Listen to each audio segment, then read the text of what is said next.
할렐루야, 하나님의 은혜가 이 방송을 보시는 모든 분들에게 함께 하시기를 바랍니다.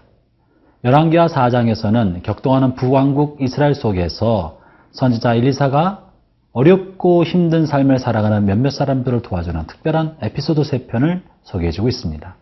먼저 앞에서는 남편을 잃고 두 아들과 함께 힘겹게 삶을 살았던 한 여인, 먹을 것이 없었던 그 여인을 도와주었던 이야기가 실려있고, 오늘 본문에서는 부유하고 넉넉한 삶을 살지만 그러나 자식이 없는 귀부인, 그의 삶 속에 간섭해주는 하나님의 섭리에 관한 이야기를 다루고 있습니다. 본문 속으로 함께 들어가 보겠습니다.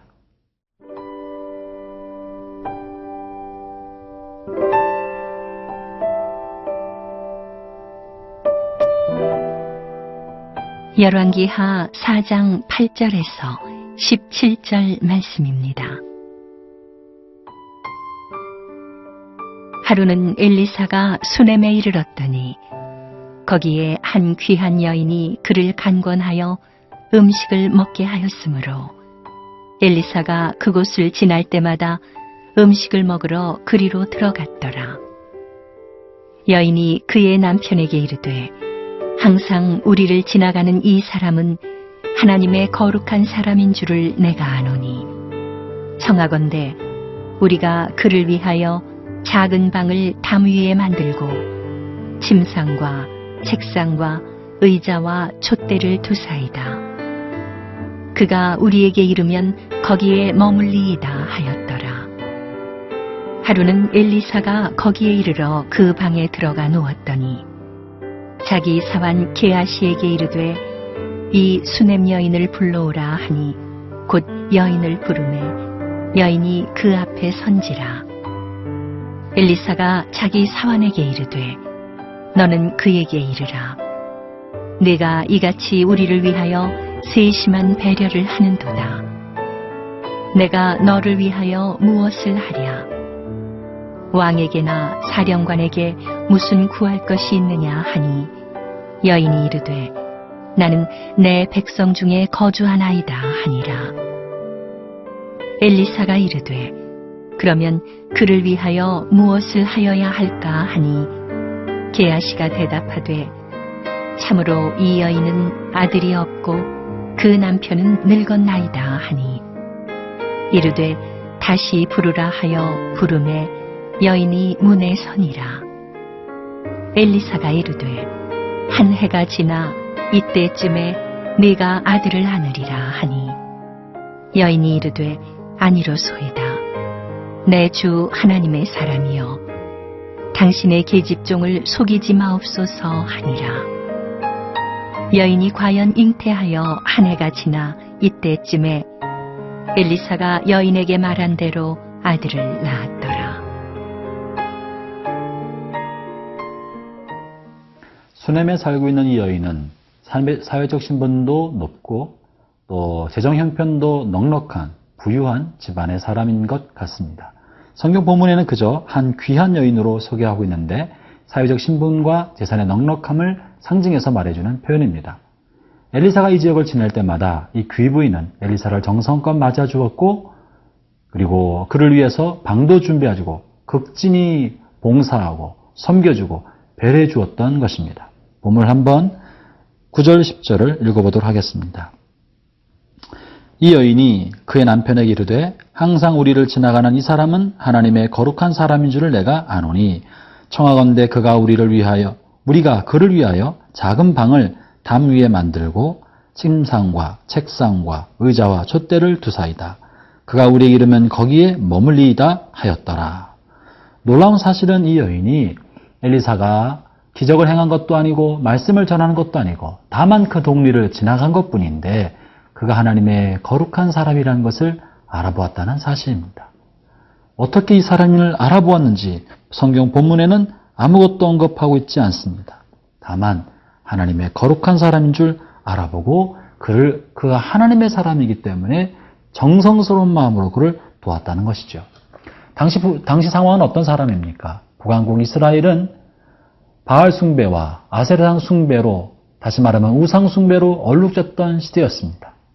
하나님을 섬기는 사람은 박해받고 핍박받는 사회였었는데 이 여인은 하나님을 경외하고 또 하나님을 경외했기 때문에 하나님을 섬기는 하나님의 사자와 선지자들을 귀히 여겼던 것이죠. 그래서 그를 위해서 정성껏 준비해 주었던 것입니다. 형제자매 여러분, 하나님의 사람을 하나님의 사람이란 이유로 섬기고 돌보고 대접하면 그에 걸맞는 영광을 받을 것이라고 말하고 있습니다. 하나님의 사람, 그리스도의 작은 소자 하나라도 정성껏 접대하면 천국에서 결코 상을 잃지 않을 거라고 말씀하지 않으셨습니까? 특별히 하나님의 말씀을 전하는 종을 말씀을 전한다는 이유로 잘 대접하고 섬길 때 하나님께서는 분명히 그에게 보상해 주실 것입니다. 엘리사에 대해서 하나님의 사람이라고 알아봤던 이 여인을 생각해 볼 필요가 있습니다. 어떻게 그가 하나님의 사람이라는 것을 알아볼 수 있었겠습니까? 이것은 이 여인이 기도하는 사람이요 하나님과의 친밀한 관계를 가졌던 사람임을 알 수 있습니다. 그렇기 때문에 그는 하나님을 경외하는 사람을 알아볼 수 있었던 것입니다. 형제자매 여러분, 여러분은 다른 사람이 여러분을 어떻게 알아보고 있습니까? 나 자신의 정체성은 내 내면에 있는 확고한 신념과 정체성으로 내가 어떤 삶을 살아가야 할지 알 수 있지만 반면에 다른 사람에게는 어떤 모습으로 비추는지는 나 자신의 말이 아니라 타인의 말을 통해서 밖에는 알 길이 없습니다. 엘리사는 지금 자신의 거룩한 삶과 말씀에 따르는 삶과 하나님을 경외하는 삶이 주변 사람들 볼 때에도 그렇게 보인 것입니다. 그렇기 때문에 수넴 여인은 엘리사를 하나님의 거룩한 사람으로 알아볼 수 있었던 것이죠. 형제자매 여러분, 여러분 주변 사람들은 여러분을 어떤 사람으로 인식하고 있습니까? 하나님의 거룩한 사람이요, 말씀대로 살아가는 사람이요, 진짜 예수 믿는 그리스도인으로 알고 있습니까? 진짜는 숨길 수 없는 법입니다. 빛은 감출 수 없는 것이고 보석은 어디에 있어도 찬란한 빛을 발하게 마련인 것이죠. 여러분이 있는 일터에서, 가정에서, 친척과 친구들 사이에서도 숨길 수 없는 그리스도의 영롱한 빛이 여러분의 삶과 말을 통해 드러나기를 축원합니다. 그게 진짜입니다. 여러분의 말과 행동 안에 거룩함과 진실함을 숨길 수 없을 때, 그때 비로소 여러분의 내면에 진짜가 있는 것을 무사람이 알게 될 것입니다.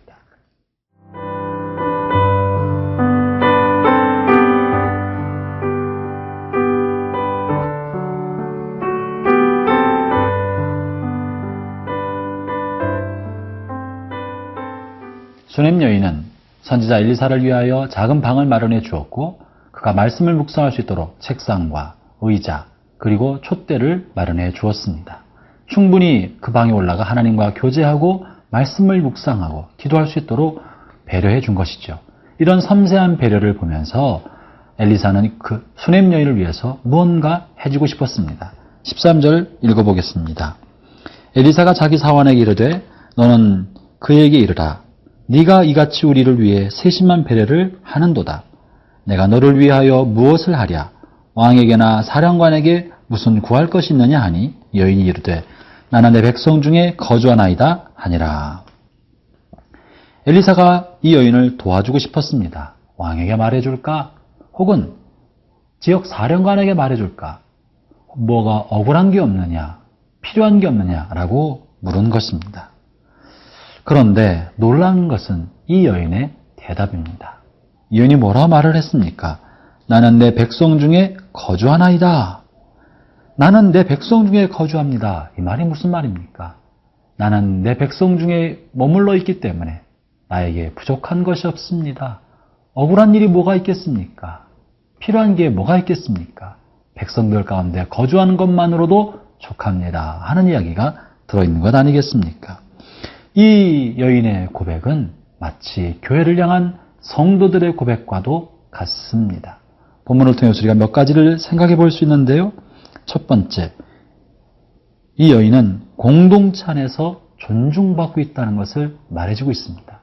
형제자매 여러분, 귀부인이라 할지라도 신분이 높고 가진 것이 많아도 자식이 없다는 것은 공동체에서는 수치스러운 일이었었고 저주받은 여인처럼 볼 수 있을 만한 일이었습니다. 그러나 놀랍게도 이 여인이 살고 있는 이 공동체, 이스라엘 공동체, 믿음의 공동체, 민족 공동체는 이 여인이 자식이 없다고 멸시하거나 저주하거나 손가락질하지 아니하고 이 여인을 존중해주고 귀히 여겼다는 것을 말해줍니다. 형제자매 여러분, 교회는 그런 모습을 가져야 합니다. 그 사람의 재산과 사회적 신분과 외모로 사람을 취해서는 안 됩니다. 부족한 게 있다면 그 부족은 우리가 채워줘야 할 부분으로 알고 더 귀히 여기고 더 따뜻하게 더 잘 돌보아 주어서 본인이 교회 공동체 안에 있으면서 사랑받고 존중 여긴다는 마음을 느낄 수 있어야 할 것입니다. 이 여인은 비록 자식이 없었으나 부족할 게 없었던 것은 공동체로부터 존중 여김을 받았기 때문에 그러한 것입니다. 두 번째, 공동체가 이 여인의 모든 필요를 채워주겠다는 것을 말해주고 있습니다. 비록 자식이 없어서 미래에 대한 소망이 없는 사람처럼 보였지만 공동체 안에 있는 다른 어린아이들이 이 여인에게서는 아이와 같았던 것이죠. 자기 자식처럼 여겼던 것입니다. 그래서 자기 자식처럼 사랑해주고 돌봐주고 아껴줬을 것입니다.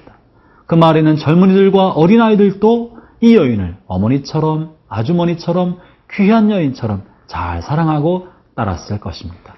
형제 자매 여러분, 한 피 받은 작은 가족만 가족이 아닙니다. 믿음의 공동체, 교회 공동체는 그리스도의 피로 모두가 한 가족인 것이죠. 그래서 우리는 교회 공동체 안에 있는 차세대들을 내 자식처럼 사랑하고 돌봐야 합니다. 교회 공동체 안에 있는 젊은 차세대는 교회의 어른들을 내 부모처럼 공경하고 귀히 여길 줄 알아야 합니다. 우리는 부족한 부분을 서로 채워가서 궁핍함이 없고 핍절함이 없는 그런 가족 공동체가 되었다는 것이죠. 나는 내 백성 중에 거주합니다. 더 이상 필요한 게 없습니다. 부족한 게 없습니다. 이것이 이런 말의 뜻인 것입니다. 세 번째, 이 여인은 공동체, 다시 말하면 하나님의 백성 공동체, 그것을 그 안에 있음을 자랑스럽게 여기고 있다는 것을 보여줍니다. 내가 속한 교회를 자랑스럽게 여기는 거예요. 나는 이 교회의 일원입니다. 나는 교회의 성도입니다. 나는 하나님의 백성입니다. 그런데 내가 뭐가 더 필요하겠습니까? 억울한 일이 어디 있겠습니까? 형제자매 여러분, 여러분은 그리스도의 나라의 백성이고 그리스도의 몸된 교회의 일원인 것이 자랑스럽습니까? 그것이면 족합니까? 그러면 세상에 나가서도 나는 믿음의 성도입니다. 부족한 것이 없습니다. 이것이 여러분의 고백이 되기를 바랍니다. 그리고 나는 대한민국의 일원입니다. 이 나라가 자랑스럽습니다. 내가 속한 이 사회와 이 땅이 자랑스럽습니다. 이런 사람으로 살아갈 때 이 나라와 이 민족, 교회는 평안함 가운데 든든히 서가게 될 것입니다. 교회 지도자 여러분, 나라의 위정자 여러분, 여러분의 교회의 성도들이, 이 나라의 백성들이, 이 나라의 일원임과 교회의 일원임을 이렇게 자랑스럽게 여기고 살 수 있도록 해주시기를 바랍니다. 성도 여러분, 여러분의 정체성을 자랑스럽게 여깁시다. 기도하겠습니다. 하나님, 저희를 믿음의 공동체, 교회 일원으로 보내신 것을 감사합니다. 이곳에서 사랑받고 존귀 여김 받으며 필요가 공급받고 서로 사랑하는 그런 믿음의 가족을 이루게 하여 주옵소서. 예수님 이름으로 기도합니다. 아멘.